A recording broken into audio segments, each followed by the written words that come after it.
नमस्कार बच्चों, बहुत बहुत स्वागत है आप लोगों का इस नए वीडियो में। मैं हूं सरोज सिंह और आज हम लोग पढ़ने वाले हैं प्रथम इकाई का कुमार भारती प्रथम इकाई का पाठ 13वां पाठ, जिसका शीर्षक है क्या सचमुच आज़ाद हुए हम। क्या सचमुच आज़ाद हुए हम, प्रश्नवाचक चिन्ह लगा है। तो कवि प्रश्न करता है क्या सचमुच आज़ाद हुए हम, और इसके कवि हैं कर्नल डॉक्टर वीरेंद्र प्रताप सिंह। तो हम लोग आज ये पाठ पढ़ते हैं और सबसे पहले हम इन लोगों का इनका परिचय जान लेते हैं। हम लोग इनका जन्म 22 सितंबर 1956 बड़बिल उड़ीसा में हुआ और कर्नल साहब राष्ट्रीय स्तर के ख्याति प्राप्त कवि हैं। राष्ट्रीय स्तर के, पूरे राष्ट्र में इनकी पहचान है, पूरे राष्ट्र के लोग इनको कवि के रूप में जानते हैं।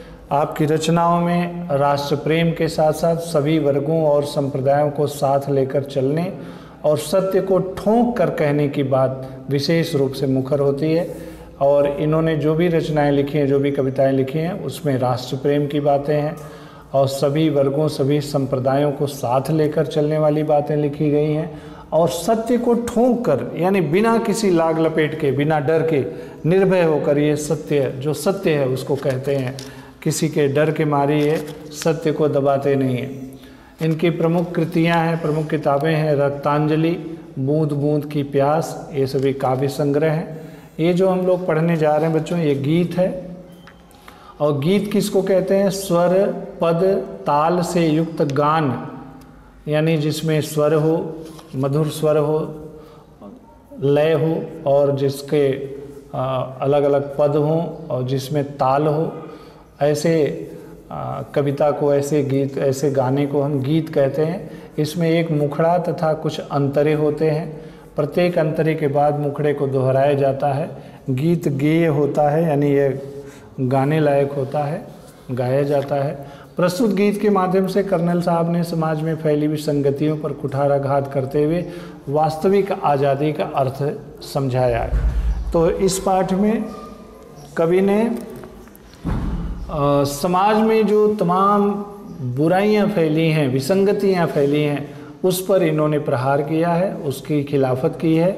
और वास्तविक आज़ादी क्या होती है, असली आज़ादी क्या होती है, इसके बारे में हमें समझाया है। और इसीलिए उन्होंने शीर्षक रखा है क्या सचमुच आज़ाद हुए हम। तो बच्चों हम लोग पढ़ते हैं आगे।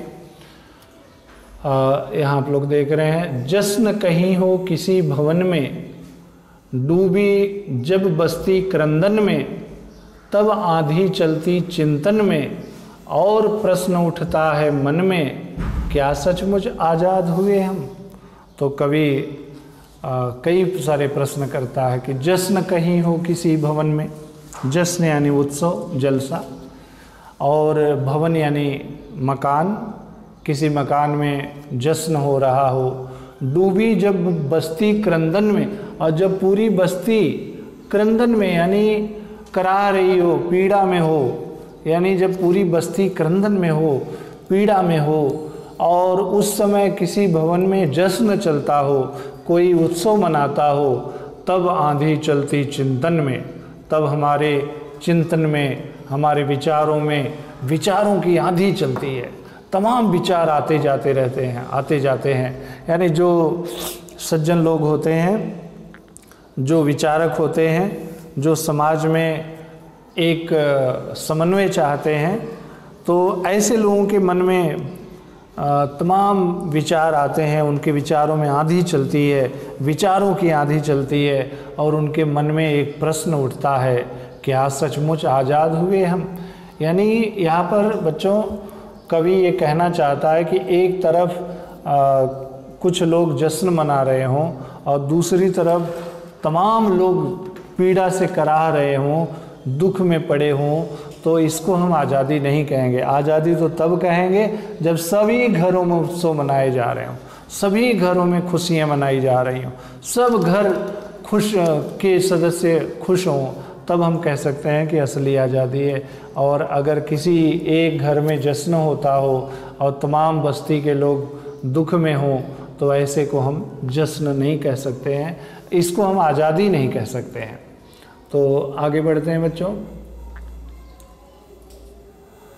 पहले भी दुख दर्द कई थे, पर सब कुछ व्यापार नहीं था। संबंधों में अपनापन था, रिश्तों का बाजार नहीं था।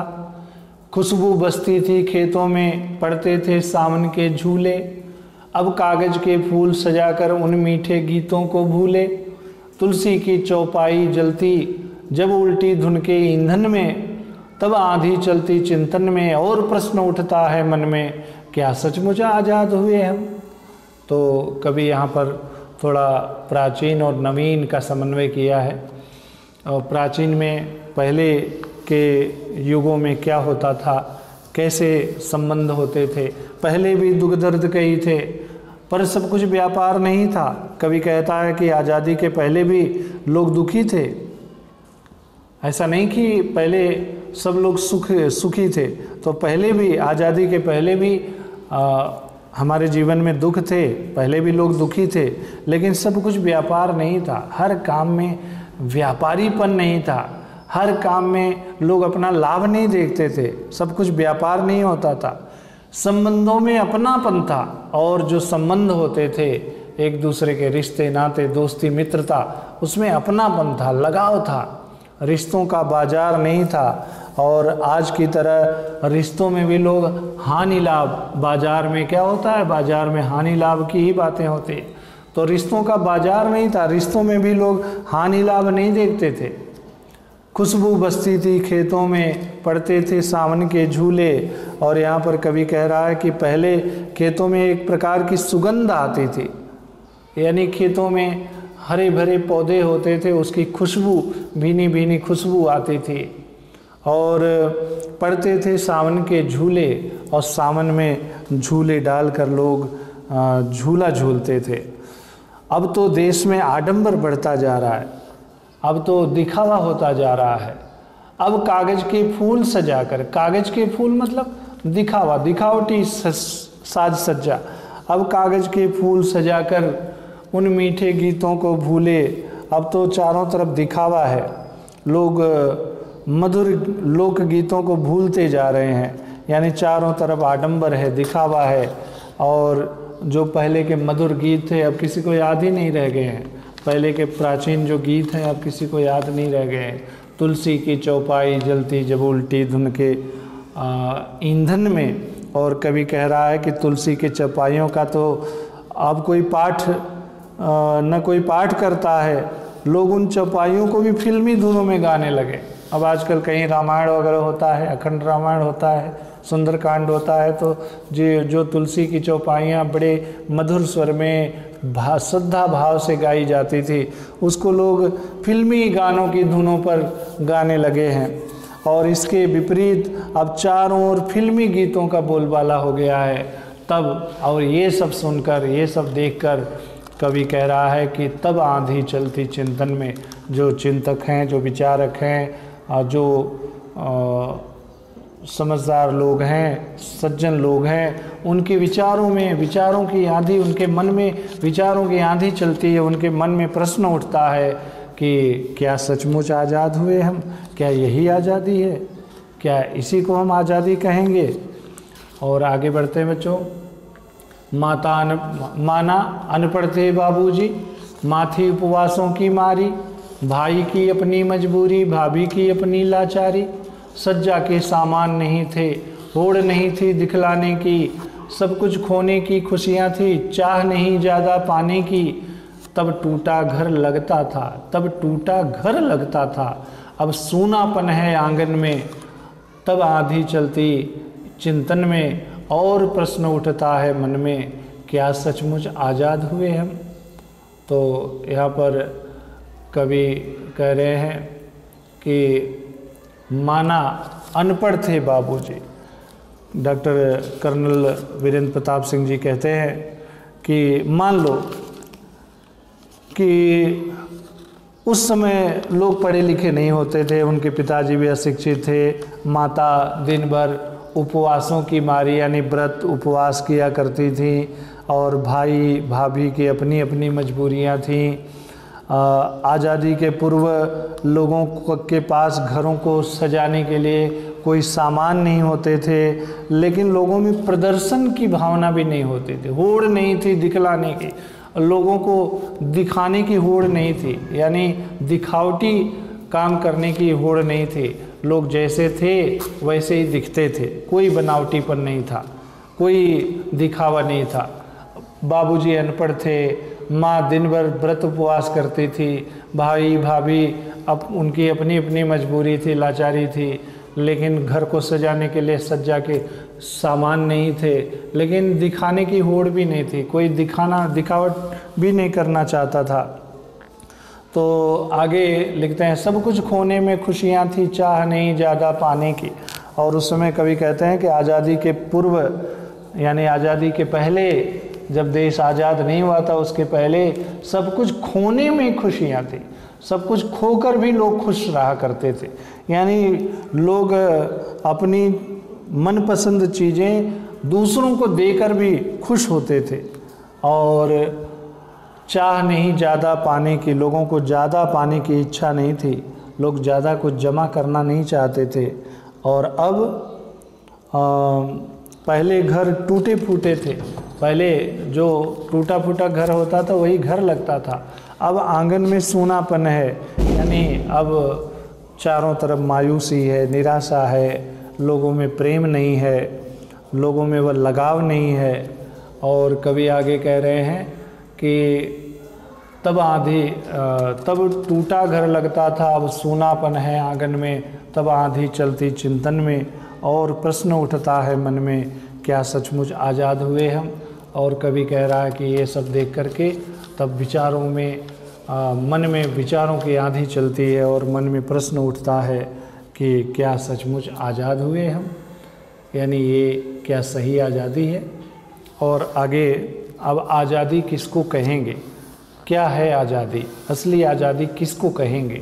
तो यहाँ पर कवि लिखते हैं कि आज़ादी का अर्थ नहीं है केवल सत्ता का परिवर्तन, आज़ादी का अर्थ नहीं है चंद चुने मोरों का नर्तन, आज़ादी का अर्थ नहीं है सब कुछ सबका उच्छृंखल हो जाना, ऊंची कुर्सी के आगे जब न्याय रेंगता अभिनंदन में, तब आंधी चलती चिंतन में, और प्रश्न उठता है मन में, क्या सचमुच आज़ाद हुए हम। तो कवि यहाँ पर कह रहे हैं कि आज़ादी किसको कहते हैं, आज़ादी क्या है। कवि कर्नल वीरेंद्र प्रताप सिंह कहते हैं कि आज़ादी का अर्थ केवल सत्ता का, शासन का बदल जाना ही, बदलाव ही आज़ादी नहीं है। अंग्रेज चले गए और हिंदुस्तानी लोग शासन में आ गए, केवल यही आज़ादी नहीं है। सत्ता में, शासन में बदलाव ही आज़ादी नहीं है। आज़ादी का अर्थ यह नहीं है कि कुछ चुने हुए लोग, चुने हुए मोर यानी चुने हुए महत्वपूर्ण लोग, वीआईपी लोग केवल मौज मस्ती में लगें, वो नाचें का मतलब खुशियों से नाचें, मतलब मौज मस्ती करें।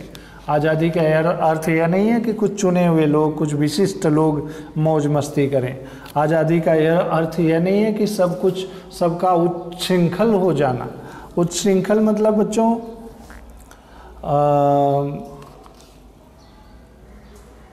निरंकुश, उद्दंड, यानी लोग निरंकुश हो जाएं, बिना अंकुश के हो जाएं, यानी बिना शासन के डर के हो जाएं। आज़ादी का अर्थ यह नहीं है कि जो मन में आए वो करें, जो उचित अनुचित जो भी हो वो सब करें, ऐसा आज़ादी का अर्थ यह नहीं है। ऊंची कुर्सी के आगे जब न्याय रेंगता अभिनंदन में, कवि आगे कहते हैं कि जब सत्ता न्याय व्यवस्था किसी बड़े व्यक्ति के, किसी ऊंचे लोगों के आगे जब नतमस्तक हो जाता है, झुक जाता है, यानी वीआईपी के लिए अलग न्याय हो, गरीब के लिए अलग न्याय हो, यानी वीआईपी के लिए जब न्यायपालिका भी झुक जाए, तब आंधी चलती चिंतन में और प्रश्न उठता है मन में, क्या सचमुच आज़ाद हुए हम। तो कवि कह रहे हैं कि तब लोगों के मन में विचारों की आंधी चलती है और मन में प्रश्न उठता है कि क्या सचमुच आज़ाद हुए हम। और अगला देख लेते हैं, आज़ादी है खुली हवा के झोंकों का सबको छू जाना। कवि कह रहे हैं कि आज़ादी है खुली हवा के झोंकों का सबको छू जाना, आज़ादी है ओस सरीखी नर्म पत्तियों पर चू जाना, आज़ादी है इंद्रधनुष के रंगों का मिलजुल कर रहना, आज़ादी है निर्जनी सा सबके हित की खातिर बहना, आज़ादी जब परिभाषित हो बंधती सत्ता के बंधन में, तब आधी चलती चिंतन में और प्रश्न उठता है मन में, क्या सचमुच आज़ाद हुए हम। तो कवि कर्नल वीरेंद्र प्रताप सिंह जी कहते हैं कि आज़ादी प्राप्त होने का क्या असली अर्थ क्या है। असली अर्थ है तभी हम अपने को मान सकते हैं कि हम आज़ाद हो गए हैं कि जब उससे मिलने वाला, आज़ादी से मिलने वाला जो सुख है, जब वो सभी को, आज़ादी की खुली हवा के झोंकों का सबको छू जाना, आज़ादी की जो खुली हवा है यानी आज़ादी का जो आनंद है, जब वो सबको छुए यानी जब वो सबको प्राप्त हो, आज़ादी का सुख जब सबको प्राप्त हो, तब हम कहेंगे कि असली आज़ादी है। आज़ादी है वो सरीखी नर्म पत्तियों पर चू जाना, जैसे ओस की बूंदें किसी खास पत्ती पर गिरे और किसी कमज़ोर पत्ती पर न गिरे, ऐसा नहीं होती है। वो सभी समान रूप से सभी पत्तियों पर चूती है, गिरती है, पहुंचती है। यानी कहने का तात्पर्य कि आज़ादी का जो सुख है, जब आम जनता तक, सभी लोगों तक उसका सुख पहुंचता है, तब हम कहते हैं कि असली आज़ादी हमें प्राप्त हुई है। समाज के जो दुर्बल हैं, जो कमज़ोर लोग हैं, उस वर्ग तक, समाज के सभी लोगों तक अगर आज़ादी का सुख पहुंच रहा है, तब हम वास्तविक आज़ादी कह सकते हैं, असली आज़ादी का अर्थ कह सकते हैं। इंद्रधनुष के आज़ादी है इंद्रधनुष के रंगों का मिलजुल कर रहना। जैसे इंद्रधनुष में तमाम रंग होते हैं, 7 रंग होते हैं। कौन कौन से रंग होते हैं आप लोग जानते होंगे। बैनी आह पिनाला, बैनी आह पिनाला, बै यानी बैगनी, नी यानी नीला, आ यानी आसमानी, ह यानी हरा, पी यानी पीला, ना यानी नारंगी और ला यानी लाल। ये 7 रंग होते हैं। लेकिन बच्चों अभी कभी इंद्रधनुष को आप लोग ध्यान से देखिए तो सारे रंग मिले जुले लगते हैं, कोई अलग अलग नहीं दिखता है। तो कवि कह रहे हैं कि जैसे इंद्रधनुष के सभी रंग मिले हुए होते हैं, तो ऐसे अगर देश के सभी लोग मिलजुल कर रहते हैं, तब हम कह सकते हैं कि आज़ादी का असली अर्थ है। आज़ादी है निर्जनी सा सबके हित की खातिर बहना। निर्जरी यानी झरना। जैसे झरने का पानी बहता है तो वो ये नहीं देखता कि कोई अमीर पिए और गरीब न पिए, वह पानी सबको प्रदान करता है, समान रूप से प्रदान करता है। जैसे नदी का जल सभी लोगों को समान रूप से प्राप्त होता है। बादल बारिश करते हैं तो सभी के घरों पर करते हैं। उसी तरह आज़ादी का जो सुख है जब सबको मिलता है, आज़ादी की जो निर्झरी है, जो झरना है, उसका जल जब सबको प्राप्त होता है, यानी आज़ादी का सुख जब सबको प्राप्त होता है, तब हम कह सकते हैं कि वास्तविक आज़ादी है। आज़ादी जब परिभाषित हो बंधती सत्ता के बंधन में, और कवि कह रहे हैं कि आज़ादी जब सत्ता का शिकंजा, आज़ादी पर जब सत्ता का शिकंजा कस जाता है, आज़ादी को बांध दिया जाता है, लोगों की आज़ादी को कैद कर दिया जाता है, लोगों की आज़ादी को अंकुश लगा दिया जाता है, तब लोगों के मन में विचारों की आंधी चलती है और प्रश्न उठता है कि क्या सचमुच आज़ाद हुए हम, क्या यही आज़ादी है, क्या यही आज़ाद हुए हम। तो बच्चों इस तरह से ये पाठ पूरा हो गया। आशा करता हूँ, उम्मीद करता हूँ कि आप लोगों को समझ में आया होगा। तो घर वालों की स्थिति ये जो दिया हुआ है, तो इसमें हम लिख सकते हैं पिताजी अनपढ़ थे, माताजी व्रत और उपवास किया करती थीं, भाई और भाभी की अलग मजबूरी थी, भाई की अपनी व्यवस्था थी, भाभी की अपनी लाचारी थी। इस तरह से लिख सकते हैं। और इसके बाद और देखते हैं, आज़ादी में हम कल क्या थे और आज क्या है।